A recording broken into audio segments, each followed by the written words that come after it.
Assalamualaikum warahmatullahi wabarakatuh.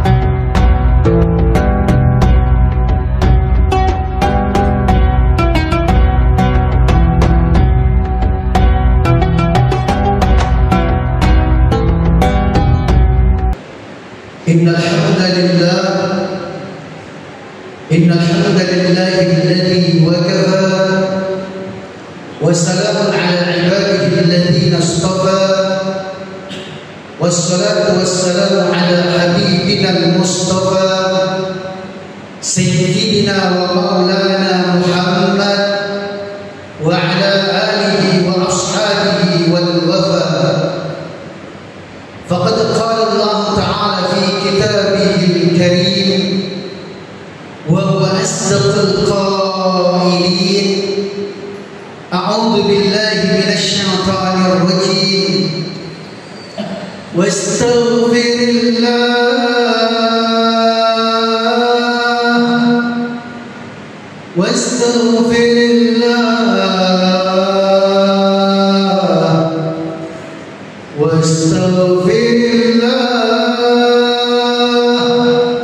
Innallaha kana ghafurar rahima. Wa la tujadil 'anil ladzina yakhtanuna anfusahum. Innallaha la yuhibbu man kana khawanan athima. Faqad qala habibuna sallallahu alaihi wasallam, as-siyamu junnah ma lam yadrubha. Sadaqallahu al-azim wa ballagha habibuna rasuluhul karim wa nahnu ala dhalika min asy-syahidin wasy-syakirin. Ayuha rahimakumullah, akramakumullah, ikhwati fillah, ayyuhal muhibbun, ayyuhal mumtahinun. Selepas separuh bulan Ramadan kita tapaki, maka salah satu tanggung jawab para dai adalah memberikan motivasi dan semangat kepada kita semua, sehingga gairah, semangat dan jazbah kita dalam menyempurnakan amaliyah Ramadan, terutama dalam menunaikan zakat, perlu digalakkan. Sehingga malam ini pun juga kami akan mengangkat satu tema tentang suci dan berkah dengan zakat yang dimuliakan Allah Subhanahu wa taala. Rasul sallallahu alaihi wasallam telah mengingatkan kepada kita semua tentang urusan-urusan kita dalam kehidupan ini. Kullu amrin la yubda'u bilhamdulillah fahuwa akhta wa riya ajzam. Maka kalau kita mau derivasikan daripada hadis ini dengan persoalan zakat, berarti berkaitan dengan amwal.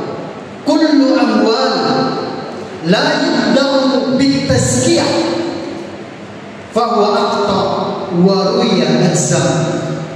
Yang mulia, derivasi dari hadis itu menjelaskan bahwasanya semua harta yang datang dalam genggaman kita, semua pangkat jabatan yang diletakkan di atas pundak kita, ternyata yang menjadi takaran keberkahannya adalah ketika itu datang dalam kehidupan kita pertama kali. Semisal gaji bulanan, pendapatan harian, atau apa saja, kullun amwal, semua harta yang datang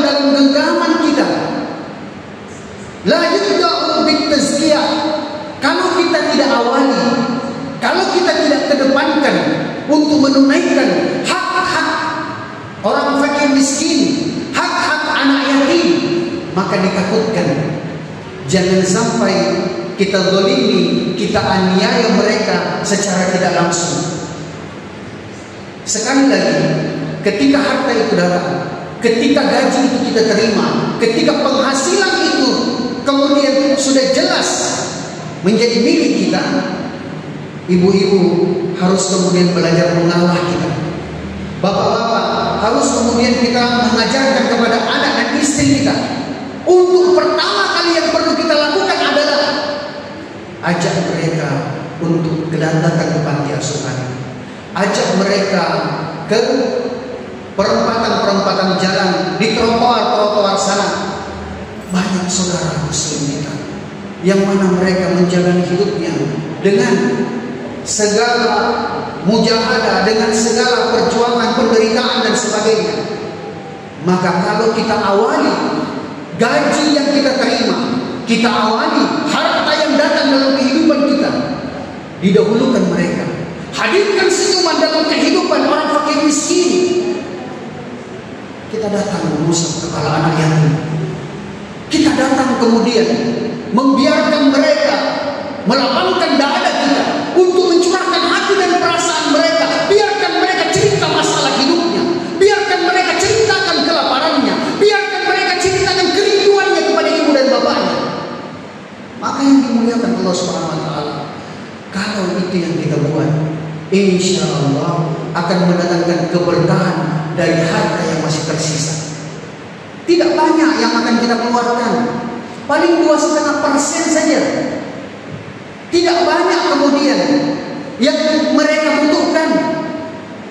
Ketika bisa menghadirkan senyuman dalam kehidupan mereka, dan ini yang kita takutkan, jangan sampai mereka menangis dengan sebab kerinduan karena tidak ada yang mau peduli kepada mereka. Maka yang dimuliakan Allah Subhanahu wa taala, kalau ternyata ibu-ibu tidak mau mengalah, bapak-bapak tidak mau mengajar dan mengajak, membimbing mereka, begitu terima gaji semua full. Ini menjelang lebaran dulu. Saya mau tanya sama kita, jangan sampai lebih dulu kita sudah beli baju baru, lebih dulu kita sudah bikin kue lebaran, sementara zakat belum ditunaikan. Maka konsep dalam kehidupan kita yang benar adalah beritahu kepada istri kita, beritahu kepada anak kita, tidak ada ceritanya baju lebaran, tidak ada ceritanya kue lebaran sebelum kita datang ke panti asuhan, sebelum mereka bisa tersenyum, sebelum kemudian kita usap kepala anak yatim, ipayorotore ya. Maka mereka kalau dikedepankan Allah sangat luar biasa. Karena persoalan ini dikuatkan dalam Al-Quran, dalam amar perintah Allah, khudh min amwalihim sadaqah tutahhirukum wa tuzakkihim biha. Ambillah. Artinya kalau ada perintah untuk mengambil, maka memang menjadi tugas dan tanggung jawab kita semua untuk saling mengingatkan. Ipakai lagi, sipakai lagi. Sebenarnya pemimpin di sebuah kantor instansi seharusnya menghimbau di akhir bulan kepada bawahan-bawahannya sebelum menerima gaji, tapi ada senyuman orang fakir miskin di situ. Tapi ada tisu untuk menghapus air mata anak yatim di situ. Sehingga insya Allah mereka pun juga tidak lupa dengan persoalan tersebut. Inilah yang kemudian dikatakan menjadi bahagian atas menunaikan perintah Allah. Baik kita sampaikan sosialisasi dalam ceramah, ataukah kita punya power, kekuatan untuk kemudian memberikan instruksi ke bawah. Penting sekali. Min amwalihim, dari harta-harta yang mereka miliki, yang akan mereka dapatkan. Hud min amwalihim sadaqah, giatkan mereka untuk sedekah, giatkan mereka untuk tunaikan zakat. Di mana letak beda antara zakat dengan sedekah? Zakat itu adalah sedekah wajib. Kalau sedekah itu sifatnya sunnah, infak yang sesuai dengan kapasitasnya kita. Maka tiga persoalan ini harusnya menjadi perhatian bagi kita semua, karena di balik harta kita, sekali lagi ada senyuman orang fakir miskin. Di balik harta kita ada kasih sayang kepada anak yatim, orang fakir miskin. Tutahhiruhum wa tuzakkihim biha. Ternyata seharusnya ketika kita punya harta, jangan dibalik keadaan ini karena kita keliru menganggap mereka butuh dengan harta kita. Bukan. Pemilik harta, para hartawan, orang yang memiliki harta, justru kita yang berhajat kepada mereka. Kita yang harus mencari mereka. Kita berhajat kepada anak yatim, kita berhajat kepada orang fakir miskin. Sebagian ulama menjelaskan mereka itu adalah kurir-kurir yang akan menghantarkan harta kita sampai di pintu surga. Nasabah ke kita lamu-lemba itu apa? Insya Allah kita tidak akan mampu, Pak. Boleh jadi hari ini, maaf, kita bangga punya mobil, tapi kalau mobil kita itu ternyata tidak ada senyuman orang fakir miskin di situ, tidak ada bahagia kemudian untuk bagaimana mereka ini bisa mencurahkan hati dan perasaannya anak yatim. Tidak usah mobilnya, Pak. Gardang moto mau bawa, ipadalamkan dia paling penta. Disuruh kita pikul, Pak, di nama satu lembah yang namanya di akhirat Jubbul Hazan. Lembah yang mana orang-orang harus berjalan di situ selama 500 tahun perjalanan. Berjalan kaki di atas tembaga yang merah. Dengan perhitungan akhirat 500 dikali 360, dan Al-Quran menjelaskan wa inna yawman 'inda rabbika alfi sanatin mimma ta'udun. Sesungguhnya satu hari di sana sama dengan 1000 tahun di dunia ini.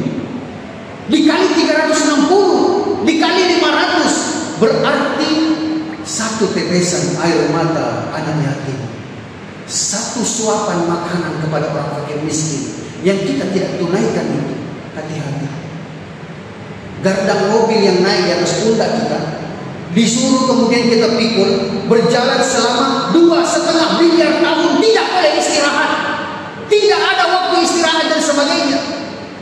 Jangankan sekian lama, Pak, dari tempat ini saja kita disuruh pikul gardang motonya kita sampai ke batas jembatan miring sana jam 12 siang di bawah terik matahari. Ketika kita puasa, insya Allah kita bilang, tawang kamu mandi untuk ibadah kita.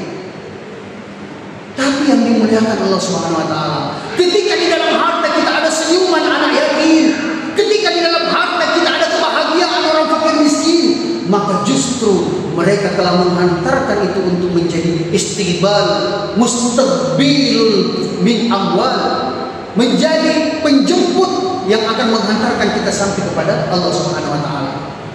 Yang dimuliakan Allah Subhanahu Wa Taala, maka dua persoalan yang akan menjadi kejaran kita, target kita ketika kita menunaikan zakat. Tutahhiruhum wa tuzakkihim biha. Membersihkan dan mensucikan. Harta yang kita keluarkan akan menjadi sebab bersih harta yang tertinggal. Harta yang kita keluarkan akan menjadi sebab suci harta yang tertinggal. Kok dibedakan antara bersih dan suci? Yang menjadikan kotor itu ketika mungkin kita pegawai sering telat masuk kantor, maka yang telat-telatnya itu, yang nampak itu, itulah yang kemudian sebenarnya kotor. Kan banyak juga yang terlalu ekstrim, wah haram menerima gajinya begini. Tidak, kotornya itu yang kita mau keluarkan. Atau ketika kita berdagang, yang tidak sucinya itu bagaimana? Yang tidak sucinya, ya ketika ada persoalan yang kita sembunyikan daripada barang dagangan kita. Anggaplah ya kita jual ikan, sebenarnya ikannya sudah di-es, tapi kita bilang ini baru ini. Ya, apa yang terjadi? Ini dia kesuciannya kemudian ternodakan dengan sebab lisan kita yang sebenarnya kita tidak menipu, tetapi kesuciannya ternodakan. Inilah semua yang akan dibersihkan dengan sebab zakat. Maka bersihnya harta dari ijab qabul, bersihnya harta dari transaksi secara lahiriah yang nampak, dan sucinya harta dari transaksi yang tidak nampak. Dua persoalan insya Allah sudah dijamin akan diberikan kepada para hartawan. Yang perlu menjadi perhatian dan kita garis bawahi adalah ayat ini memerintahkan kepada kita semua. Wasullah alaihim. Ini yang biasa kemudian menjadikan orang malas-malasan dalam zakat. Ini yang kemudian terkadang kalau ada orang hari ini, dia keluarkan tahun ini, dia keluarkan zakat 100.000, kemudian tahun depan ternyata berkurang zakat yang dia keluarkan, maka setiap para amil, setiap para penerima zakat, pengelola zakat seharusnya muhasabah. Kenapa? Sebenarnya efektivitas zakat itu insya Allah semakin tahun seharusnya dia semakin meningkat. Kenapa kemudian tidak meningkat? Karena itu tadi, wasallallahu alaihim, kita tidak mendoakan mereka. Atau ketika kita mengeluarkan zakat, menganggap ini sepele, pakai bahasa kita, sorong bawa milaku, nesesnya kuala ta'ala. Subhanallah, Nabi saja diperintahkan oleh Allah untuk berdoa ketika dia mengeluarkan zakat. Bagaimana dengan kita? Sehingga Nabiullah Ibrahim alaihi salatu wassalam, dan ini telah dijelaskan dalam Al-Quran, melafazkan doa ketika mengeluarkan zakat, infak dan sedekahnya. Inilah juga kemudian yang kita berharap menjadi wasilah. Kami sudah buatkan sebenarnya sih, ya nanti boleh kami share untuk kita lihat semua di handphonenya masing-masing.